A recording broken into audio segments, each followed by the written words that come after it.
10장 1절에서 15절까지 함께 교독하죠. 그때 여호수아가 아이를 빼앗아 진멸하되 여리고와 그 왕에게 행한 것 같이 아이와 그 왕에게 행한 것과 또 기브온 주민이 이스라엘과 화친하여 그 중에 있다함을 예루살렘 왕 아도니세덱이 듣고 크게 두려워하였으니 이는 기브온은 왕도와 같은 큰 성임이요 아이보다 크고 그 사람들은 다 강함이라. 예루살렘 왕 아도니세덱이 헤브론 왕 호암과 야르뭇 왕 비람과 라기스 왕 야비어와 에글론 왕 드빌에게 보내어 이르되 내게로 올라와 나를 도우라. 우리가 기브온을 치자. 이는 기브온이 여호수아와 이스라엘 자손과 더불어 화친하였음이니라 하며 아모리족 속의 5 왕들 곧 예루살렘 왕과 헤브론 왕과 야르뭇 왕과 라기스 왕과 에글론 왕이 함께 모여 자기들의 모든 군대를 거느리고 올라와 기브온에 대진하고 싸우니라. 기브온 사람들이 길갈 진영에 사람을 보내어 여호수아에게 전하되 당신의 종들 돕기를 더디게 하지 마시고 속히 우리에게 올라와 우리를 구하소서. 산지에 거주하는 아모리 사람의 왕들이 다 모여 우리를 치나이다 하며 여호수아가 모든 군사와 용사와 더불어 길갈에서 올라가니라. 그때 여호와께서 여호수아에게 이르시되 그들을 두려워하지 말라. 내가 그들을 내 손에 넘겨주었으니 그들 중에서 한 사람도 너를 당할 자 없으리라 하신지라. 여호수아가 길갈에서 밤새도록 올라가 갑자기 그들에게 이르니 여호와께서 그들을 이스라엘 앞에서 패하게 하시므로 여호수아가 그들을 기브온에서 크게 사륙하고 벳호론에 올라가는 비탈에서 추격하여 아세가와 막게다까지 이르니라. 그들이 이스라엘 앞에서 도망하여 벳호론의 비탈에서 내려갈 때 여호와께서 하늘에서 큰 우박덩이를 아세가에 이르기까지 내리시매 그들이 죽었으니 이스라엘 자손의 칼에 죽은 자보다 우박에 죽은 자가 더 많았더라.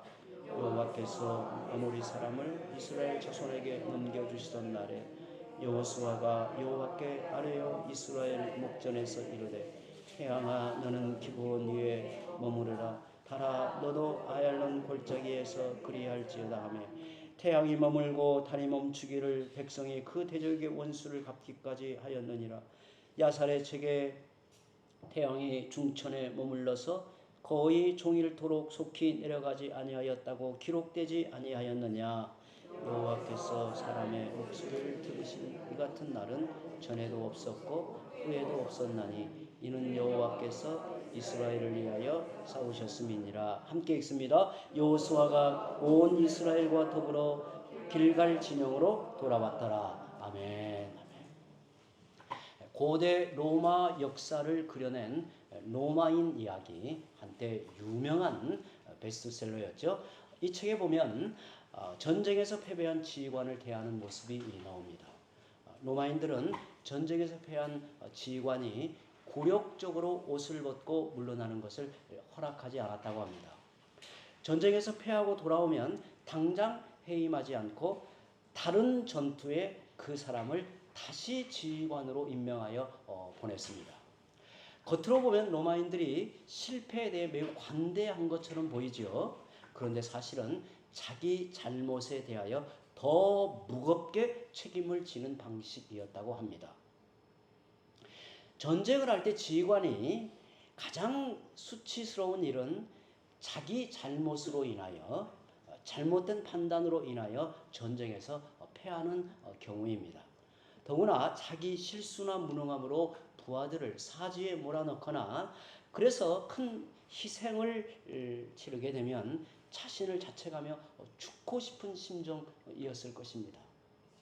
더욱 괴로운 것은 자기의 실수로 인해 많은 희생자를 냈음에도 여전히 지휘관의 자리를 지켜야 하는 경우입니다. 명예를 생명처럼 여기던 로마인들에게 이는 너무도 수치스러운 일이었습니다. 그들이 패전한 지휘관을 해임시키지 않았던 이유는 고통스럽고 수치스러운 자리를 회피하지 말고 스스로 책임을 완수하라는 의미였다고 합니다. 그래서 패전한 지휘관이 다시 전쟁에 임할 때는 그야말로 자기의 목숨을 다 내어놓고 이제 내가 여기에서 다시 지면 나는 이제 산자로 돌아갈 수 없다라고 하는 희생 정신을 발휘했다고 합니다. 여호수아는 가나안 정복 전쟁의 초기에 두 번이나 뼈아픈 실수를 범한 것을 우리가 앞에서 생각했습니다. 아이성 전투에서 가볍게 이길 수 있다고 생각하여 자만심으로 패하였고 그로 인해 많은 군사들이 희생을 당했습니다. 그런데 여호수아는 또다시 결정적인 실수를 저지릅니다. 9장에서 보았던 내용이죠. 기브온 족속에 속아서 맺어서는 안 될 평화 조약을 맺고 맙니다. 이는 지도자로서 범해서는 안 될 뼈아픈 실책으로 여호수아는 기록을 하고 있지요. 여호수아의 실수로 인해 가나안 남부 지역을 점령하려고 이스라엘 백성이 참전하죠. 그런데 공격을 하지 못하고 다시 길갈로 돌아와야 했어요. 그 내용이 이제 9장 17절 18절에 이렇게 말합니다. 제가 읽습니다. 이스라엘 자손이 행군하여 셋째 날에 그들의 여러 성읍들에 이르렀으니 사흘길을 길갈에서 그 남부 지역으로 이동해 가는 겁니다. 그들의 성읍들은 기브온과 그비라와 브에롯과 기럇 여아림이라. 그러나 회중 족장들이 이스라엘의 하나님 여호와로 그들에게 맹세했기 때문에 이스라엘 자손이 그들을 치지 못한지라. 그러므로 회중이 다 족장들을 원망하니라고 말합니다. 여호수아의 실책으로 가나안 정복 계획에 차질이 생겼어요. 백성들이 원망을 쏟아냅니다. 그때 이제 지금 상황에서 자기들을 속이고 동맹을 맺었던 기브온 족속으로부터 급히 도와달라는 요청을 받게 돼요. 그러니까 어떤 상황에서 이 도움을 요청받았는가를 생각해 봅니다. 남부 지역에 있는 5 부족 왕들이 자기들을 배신하고 이스라엘 편에 선 기브온을 응징하기 위해서 이제 공격을 하려고 합니다. 우리가 오늘 본문 읽었던 3절 4절에 제가 읽습니다. 예루살렘 왕 아도니 세덱이 헤브론 왕 호암과 야르뭇 왕 비람과 라기스 왕 야비아와 에글론 왕 드빌에게 보내어 이르되 내게로 올라와 나를 도우라. 우리가 기브온을 치자. 이는 기브온이 여호수아와 이스라엘 자손과 더불어 화친하였음이니라 하매 그랬어요. 가나안 남부의 5 왕들에게 기브온 족속의 항복은 뜻밖의 배신이었어요. 지금 이스라엘을 견제하기 위해서 힘을 합하고 동맹군을 만들어 이제 남부 저지선을 이렇게 지켜야 되는데 기브온 족속이 이탈하고 만 거예요. 기브온 족속의 세력이나 그들이 차지하고 있는 땅의 위치로 볼 때 가나안에서 기브온 족속의 중요성은 꽤 컸습니다. 이게 작은 한 변방에 저 다른 변두리에 조그마한 족속이 아니었어요. 중심에 있었던 거예요. 기브온은 오늘 말씀 2절에 보니까 왕도와 같은 큰 성읍이었다 그래요. 중심 세력이었단 말이죠. 기브온 족속이 항복하면 가나안 남부의 방어선이 쉽게 무너질 수 있는 상황입니다. 만약 기브온 족속이 이스라엘과 연합군을 형성하여 자기들을 쳐온다면 이건 이제 속수무책이라고 하는 것을 이제 두려워한 거죠. 그래서 이런 불상사가 생기기 전에 예루살렘 왕을 중심으로 5 왕들이 연합하여 기브온을 치자라고 이렇게 이제 결전이 벌어진 거예요. 기브온 족속은 5 부족의 왕들이 동맹군으로 뭉쳐 쳐들어오는 것을 보고 다급해서 길갈에 있는 여호수아에게 도움을 요청합니다. 6절에 나오죠. 6절 함께 읽어보죠. 6절 기브온 사람들이 길갈 진영에 사람을 보내어 여호수아에게 전하되 당신의 종들 돕기를 더디게 하지 마시고 속히 우리에게 올라와 우리를 구하소서. 산지에 거주하는 아모리 사람의 왕들이 다 모여 우리를 치나이다 하매. 여호수아가 기브온 족속의 구원 요청을 받고 얼마나 고민을 하였을까 생각이 돼요. 여러분 여호수아의 마음이 어찌했을까요? 엄청 고민을 했을 거라고 생각이 돼요. 왜 그랬을까? 기브온 족속이 사라지고 만다면 여호수아는 자기의 그 뼈아픈 실책이 묻혀 이제 가는 거예요. 그러겠죠? 왜냐하면 평화 조약을 맺어서 칠 수 없는데 그 옆에 다른 부족이 쳐서 무너진다면 내가 손을 쓰지 않아도 그 지역을 이제 다시 점령할 수 있기 때문에 이게 이제 망설여지는 거예요. 이게 이제 고민이 된 거죠.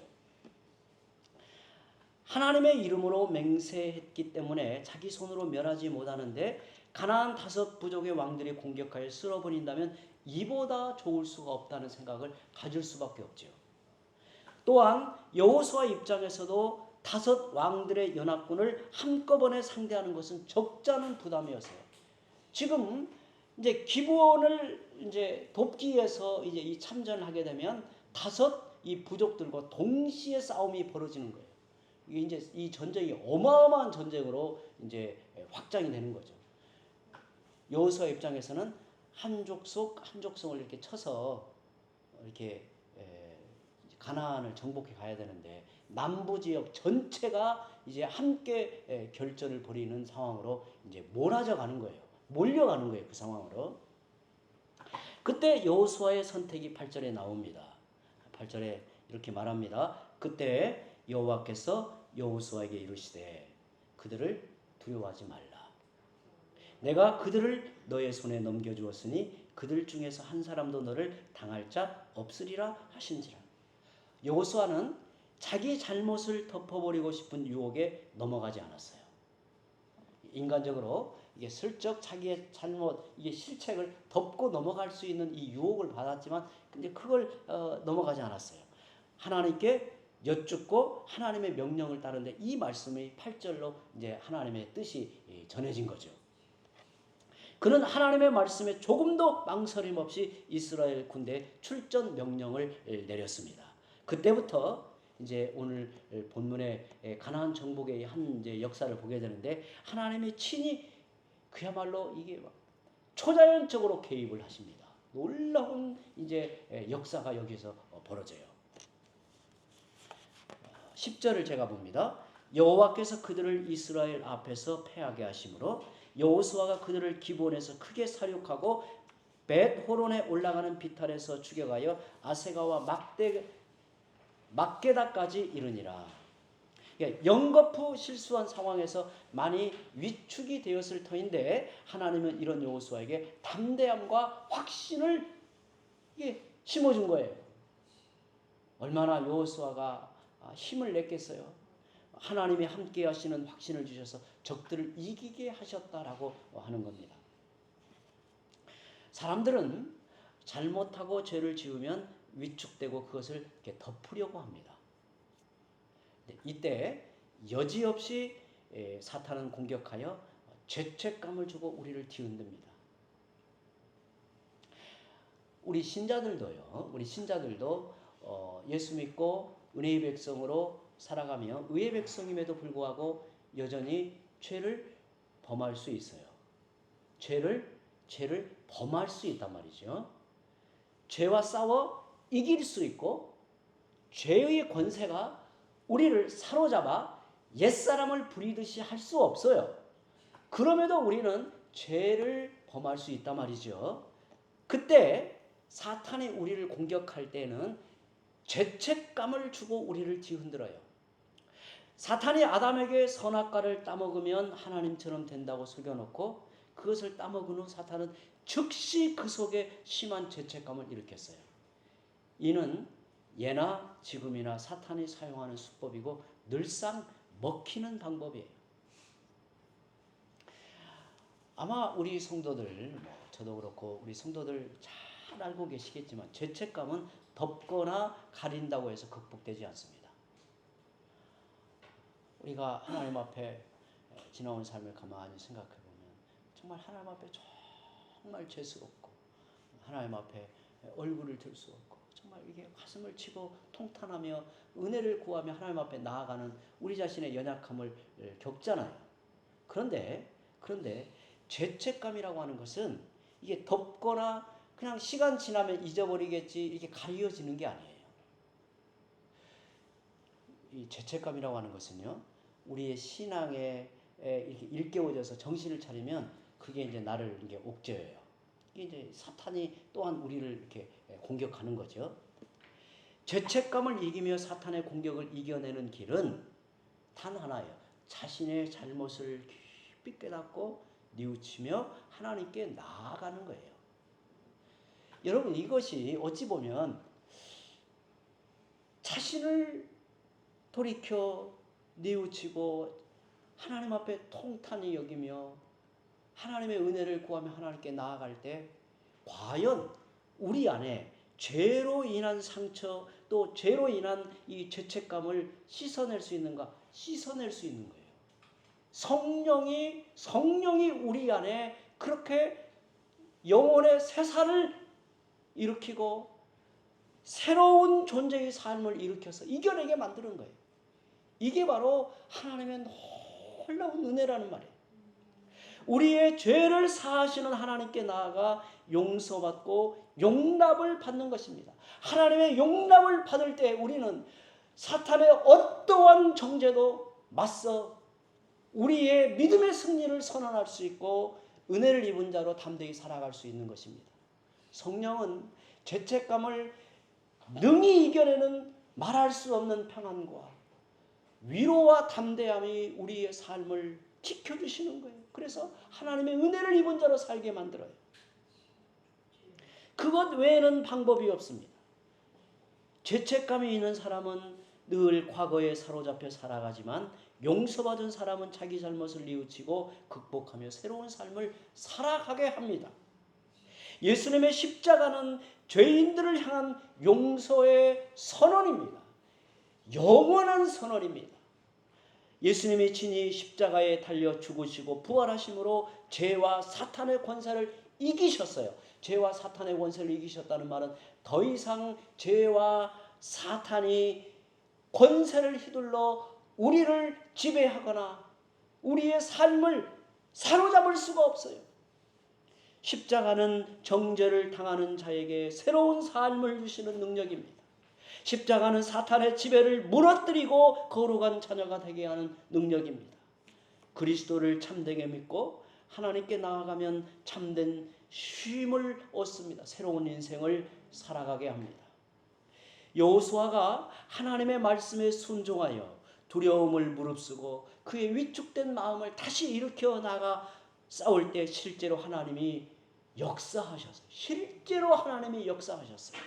11절에 보면 그들이 이스라엘 앞에서 도망하여 벳호론의 비탈에서 내려갈 때 여호와께서 하늘에서 큰 우박덩이를 아세가에 이르기까지 내리심에 그들이 죽었으니 이스라엘 자손의 칼에 죽은 자보다 우박에 죽은 자가 더 많았더라고 말합니다. 여호수아는 전력을 다해 전쟁에 임했습니다. 그때 하나님은 그의 능력을 넘어 일하심을 보게 하셨어요. 전쟁 중에 이스라엘 백성이 칼로 쳐서 죽인 적보다 하나님이 하늘에서 내린 우박에 맞아 죽은 적들이 훨씬 더 많았다고 해요. 여기서 우리는 하나님이 어떤 분이신가를 알 수 있습니다. 하나님은 말로만 우리와 함께 하시는 분이 아니에요. 하나님의 위로는 말로만 하는 위로와 격려로 끝나지 않습니다. 실제적으로 우리를 도우시는 분이에요. 실제적으로 우리를 도우시는 분이에요. 여호수아 백성들은 자기들이 치열하게 전쟁할 때 하나님이 뒤에서 밀어주고 도와주시는 게 실감이 났어요. 실감이 났어요. 여러분, 이런 전쟁에서는 패할 수가 없어요. 하나님이 곁에서 도우시고 하나님이 앞서 그들 앞에서 싸우시고 또 하나님이 그들에게 말할 수 없는 능력을 입혀주심을 실감할 때 이 전쟁에서는 능히 승리하게 되는 것을 볼 수 있어요. 여러분, 이 전쟁이 가나안 남부 지역의 5 족속의 연합군과의 싸움을 지금 벌이고 있는 거예요. 하나님은 말씀만 하시는 분이 아닙니다. 문제를 해결하실 능력이 있는 분이시고 말씀하신 것을 실제로 이루시는 분입니다. 그날 전쟁에서 하나님은 여호수아의 마음과 생각을 완전히 사로잡으셨습니다.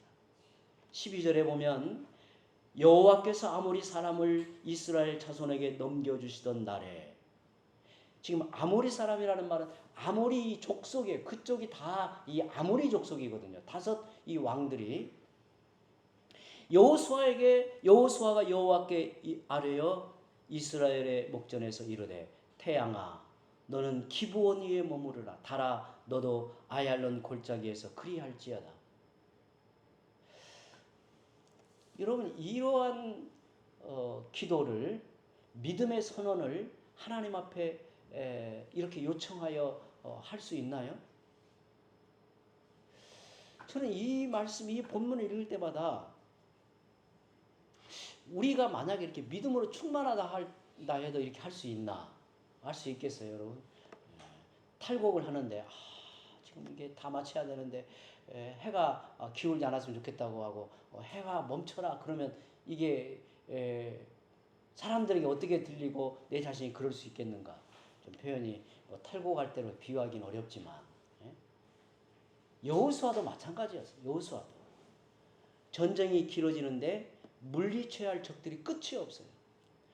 지금 이 고비를 넘어서 정복 전쟁이 어느 정도 이렇게 정리를 해야 되는데 이게 전쟁이 너무 길단 말이죠. 쳐내야 될 적들이 지금 산적해 있어요. 전쟁을 다 마치기 전에 해가 져서 밤이 되면 더 이상 적들을 쳐내갈 수 없고 지리에 익숙한 적들에게 오히려 공격을 당할 수 있는 위기에 처하는 거예요. 그때 여호수아가 외친 말이 태양과 달아 멈추어라는 것입니다. 이는 사람이 떠올려서 할 수 있는 말이 아니죠. 이런 말은 사람이 떠올려서 할 수 있는 말이 아니에요.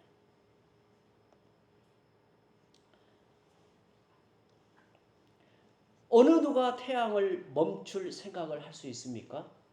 태양에게 멈추어라 한다고 멈추어 설까요?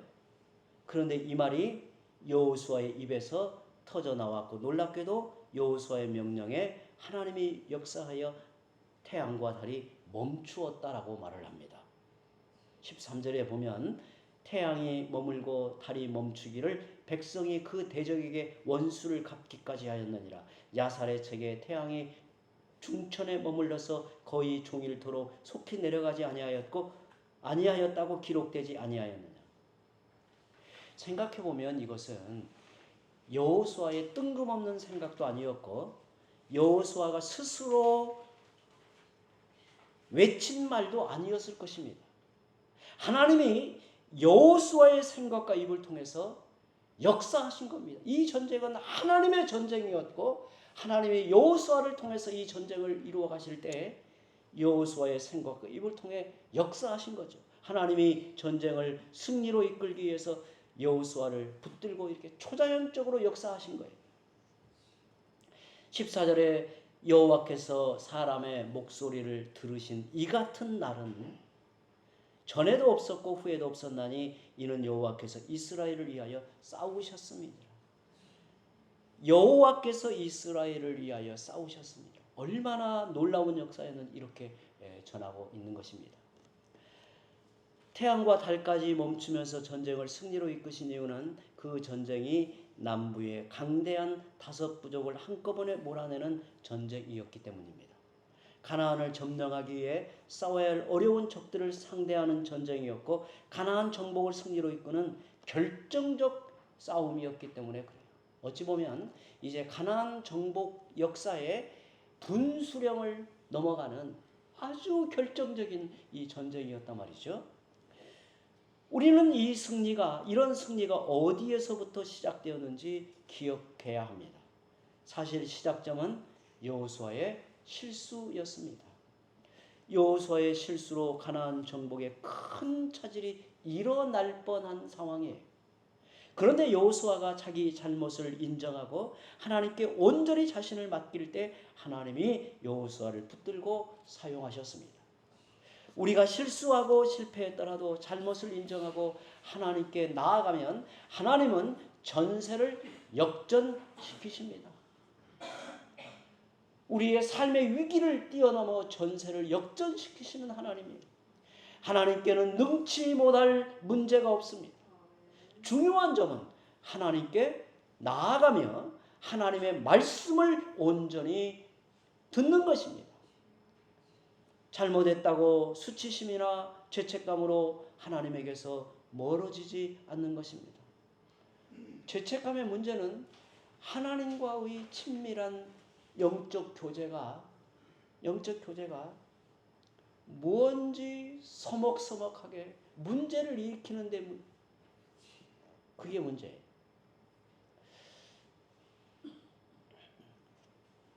저는 우리 성도들이 하나님과의 친밀한 인격적 이 관계, 교제에 있어서 어떠한 방해도 끊어내야 되고 그것을 경계해야 됩니다.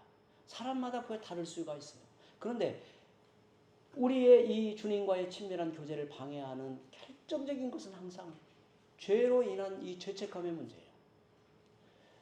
그런다고 해서 우리에게 해결책이 없는 게 아니에요. 우리의 구주이신 그리스도를 온전하게 붙들고 자신을 돌이켜 하나님의 은혜를 향하여 나아가는 겁니다. 우리 인생에서 가장 행복한 일이 있다면 바로 이것입니다. 자기 인생이 하나님의 손에 붙잡히는 것입니다.